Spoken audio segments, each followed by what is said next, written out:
So magandang balita ito para sa mga viewers ng pananghaliang programa ng iconic trio na Eat Bulaga. Bakit kanyo mga kaparokya? Sapagkat buena mano nga po ang lumabas sa number of ads ng nasabing noontime program. At ilan nga po yan sa pag-uusapan natin ngayong araw mga kaparokya. So yun nga po mga kaparokya, merong isang segment na very iconic na pansamantalang magpapaalam. At yan nga po ay walang iba kundi ang tawag ng tanghalan.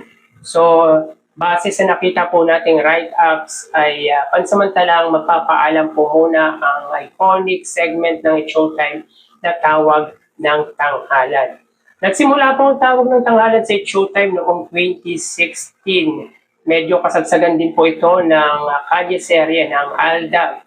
At since then ay ngayon lang po ulit magpapaalam ang nasabing segment, ang very iconic segment ng tawag ng It's Showtime. At mas ituturing po natin to guys na resident segment ng It's Showtime. And for me, good decision na rin po yan sapagkat base rin po sa observation natin sa social media nito kapag ang segment nga po ng It's Showtime ay ang tawag ng tanghalan ay bumubulusok or bulusok pababa nga po ang viewership ng It's Showtime. So kahit pa paano ipahinga para ma-refresh at hanapin ulit ng mga manonood.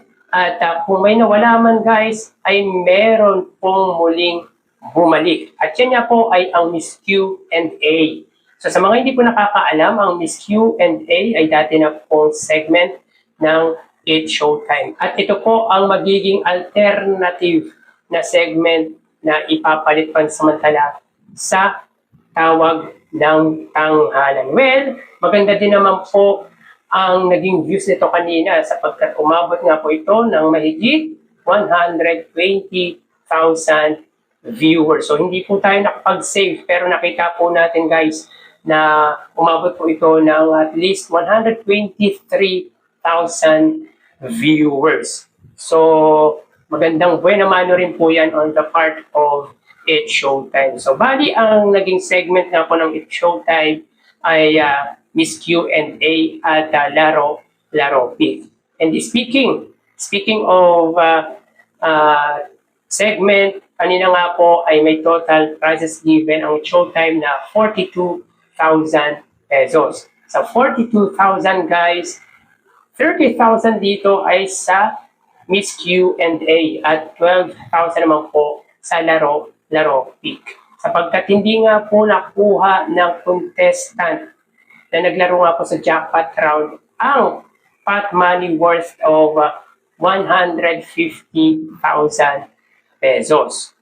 So, 42,000 pesos ang naibaagi ng It's Showtime. Samantala sa Eat Bulaga mga kaparokya, for the first time, simula po ng mag-pilot episode ang The Age is Right ay ngayon lamang po napalitan. So kung makikita nyo po dito sa larawan guys, yung nasa itaas po yung dalawang contestant na po na yan na pwedeng maglaro sa jackpot ay napalitan niya po ng another studio audience sapagkat 3 beses nga po silang hindi nakasagot sa edad nga po ni Miss May Rivera. Si Miss May Rivera nga po ay ang kumanta ng Aray. So, i-search nyo na lang guys kung ano po yung kanta ni Ma'am Rivera. At kahit ako guys ay nalito sapagkat si Miss May Rivera ay di mo akalain na 47 years old lamang. So, confused din po. Even kami dito sa bahay ay medyo nalito dahil mas mukhang matanda pa po or mature na po si Miss Rivera sa edad niya po 47 years old. But anyway guys, ang papremyong na ibahagi ng Game 5 or ng The Age is Right ay 5,000 lamang sapagkat hindi rin po nakuha ni nanay na naglaro nga po sa jackpot round ang tamang kasagutan.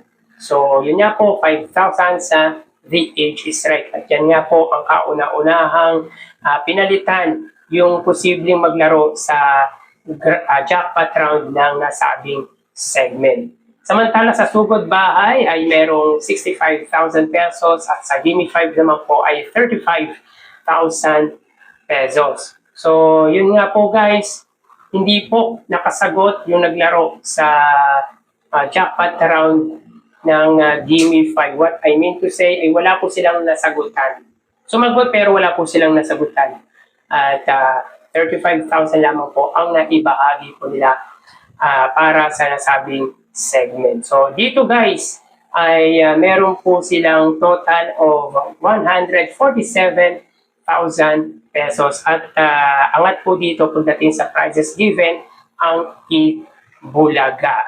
Samantala, tulad ng sinabi ko ay buena mano nga po ang papremyong ibinigay or nakuha or lumabas sa Itbulaga. Medyo unusual guys ngayong mga episode for the past few episode or past episode ay mababa nga po ang TV ads ng Itbulaga. But this time guys ay mataas nga po ang naging number of ads ng Itbulaga. So ngayon po meron po silang 56 TV ads.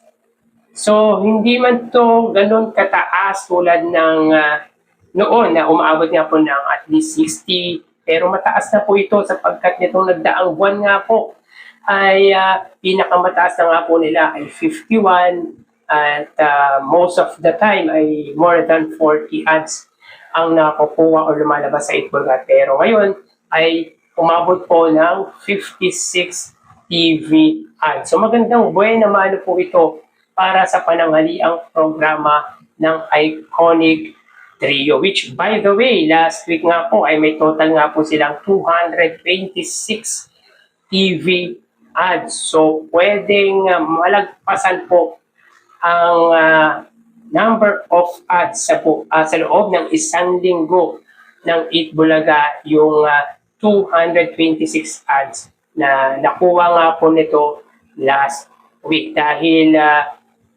partida guys ay pre-recorded pa po ang episode ng Itbulaga ngayong araw.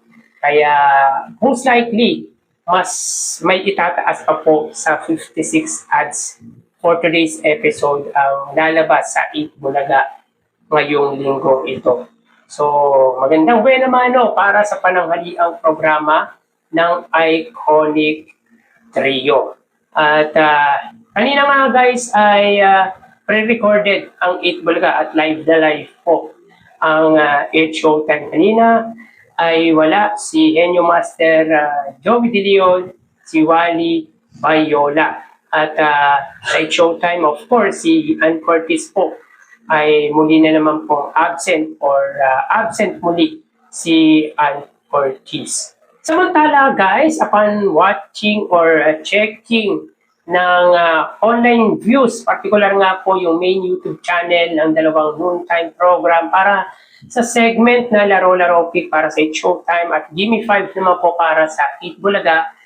As of 2:20 p.m., umabot po ng 95,000 views ang Showtime at 103,000 views para naman po sa Itbulaga. So medyo dumikit or dikit nga po ang viewership ng dalawang noontime program. So, pabor po dito guys ang Gimme 5 ng Itbulaga. But the good thing here ay mataas. Kumbaga guys, na-maintain kahit papaano ng It's Showtime ang viewership nila para sa huling minuto at huling segment.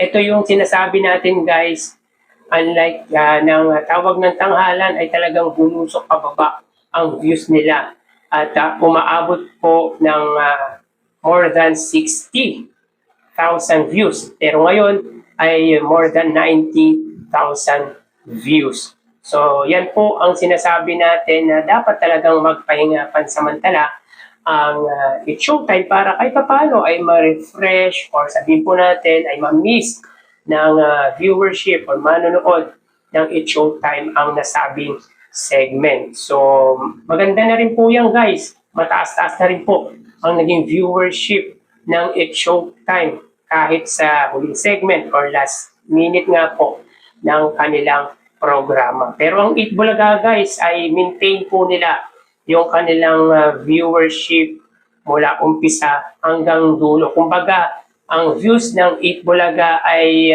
sa unang minuto medyo mababa at pataas po siya ng pataas. Unlike sa It's Showtime, mula itaas tapos biglang bababa. Pero maganda, mas maganda naman na po ang naging viewership ng It's Showtime dahil napalitan po pansamantala ang tawag ng tanghalan. I'm not against sa tawag ng tanghalan, pero syempre sa tagal na nga po ng nasabing segment ay may ilang viewers kung medyo nagsawa na po panoorin ang nasabing segment. Unlike sa Gimme 5 kahit matagal na rin po yan mula Pinoy Henyo sa GMA pa, sa Eat Bulaga GMA ay mataas na po talaga ang viewership ng nasabing segment.